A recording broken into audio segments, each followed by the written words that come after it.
ಕೆಂಚಮ್ಮ, ಗೊಲ್ಲಹಳ್ಳಿ. ನಾವು ಇನ್ನೂ ಒಂದು 6 ತಿಂಗಳಿಂದ ಈಚೆಗೆ ನಡ್ಕೊಂತ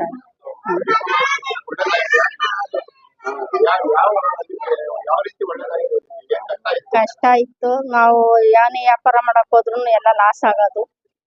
2 ಲಕ್ಷ 3 ಲಕ್ಷ ಸಾಲ ಮಾಡ್ಕೊಂಡು ಲಾಸ್ ಮಾಡ್ಕೊಂಡ್ ಬರೋರು. ಇವಾಗ ಪರವಾಗಿಲ್ಲ, ಚೆನ್ನಾಗಿತ್ತು. ಹೀಗೆ ನಮ್ಮೂರವ್ರು ಯಾರೋ ಕರ್ಕೊಂಡ್ ಬಂದಿದ್ರು. ಅಲ್ಲಿ ಹೋಗಿ ಕೇಳೋ ಹೊತ್ತಿಗೆ ನಮ್ಗೆ ಏನೋ ಒಂದು ಕೆಲಸ ಆಗ್ಬೇಕಾಗಿತ್ತು. ಆಗುತ್ತಾ ಇಲ್ವಾ ಅಂತ ಕೇಳಿ ಅದ್ ನಾವ್ ಮನೆಗ್ ಬರ್ಬೇಕು ಅಂತ ಹೇಳಿದ್ರು. ಅದಕ್ಕೆ ಮನೆಗ್ ಕರ್ಕೊಂಡು ಹೋಗಿ ಅವಾಗಿಂದ ಚೆನ್ನಾಗಿದೆ.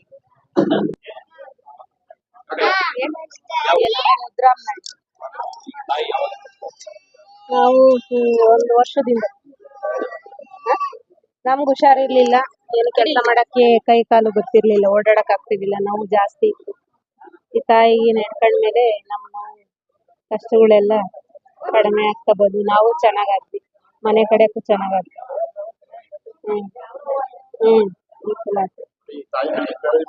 ಒಳ್ಳೇದಾಗಿತ್ತು, ನಡ್ಕೊಂತ ಇದ್ವಿ. ಮೇಲ್ಕುಂಟೆ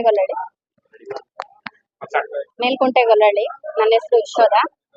ನಾವು ಬೋರ್ ಪಾಯಿಂಟ್ ಮಾಡ್ಸಿದ್ವಿ, ನೀರ್ ಚೆನ್ನಾಗಾದ್ವು.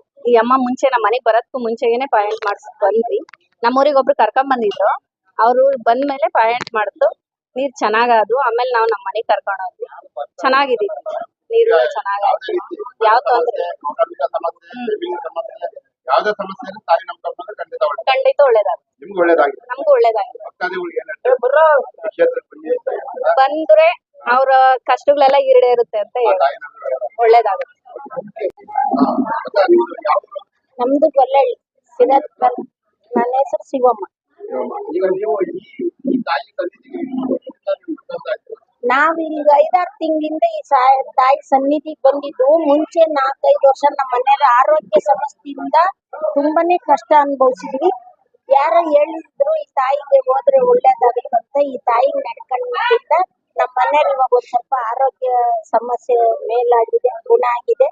ನಮ್ಗೆ ಇನ್ನು ಎಲ್ಲಾ ತರದ ಸಮಸ್ಯೆಗಳು ನಮ್ಗೆ ದೂರ ಆಗಿ ಅನುಕೂಲ ಆಗಿದೆ ಈ ತಾಯಿಯಿಂದ. ಒಳ್ಳೇದಾಗಿತ್ತು. ಯಾರೇ ಆಗ್ಲಿ ಈ ತಾಯಿನ ಮನಸ್ಪೂರ್ವಕವಾಗಿ ನಂಬಿ ಅವರು ಈ